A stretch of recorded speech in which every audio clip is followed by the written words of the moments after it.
Usa lang sa kapin 50 nga master teacher si Ronel Colastre nga nag-undergo og training sa teacher induction program. Tumong matud pa niini nga mas makakaton ang mga estudyante, hilabi na nga gabag-o ug gaimproba ang curriculum ug learning system sa nasod.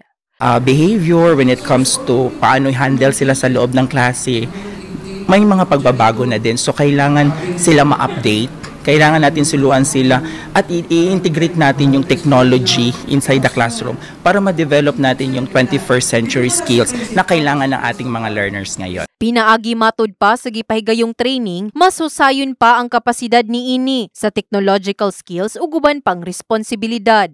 Because DepEd nowadays is envisioned to increase the literacy and numeracy. And one of it is to train our teachers in terms of the pedagogy, the teaching of the content, and of course, assessing the learners of their learners. Sigun pa ni Marites Lara, Senior Education Program Specialist sa Department of Education Sarangani Province, nga ilawom sa Teacher Induction Program, unang gitrain ang 51 master teacher. Sunudayon niini ang mga master teachers na ang mukanaog ug mo-train sa newly hired teachers sa ilahang distrito. Kay although somehow we could not say nga they come from a well-known university, they graduated as cum laude, but based on reality, lahi ang learnings nila during their student time, schooling time or college days.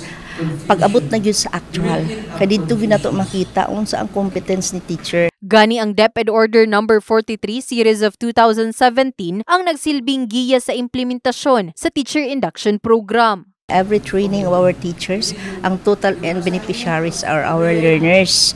And this way, ma-enhance ang competence sa atong teachers sa field, especially ang newly hired. Ang gikaingong programa lakip sa PRC-CPD accredited program.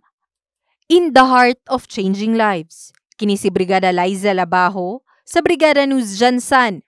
Brigada News.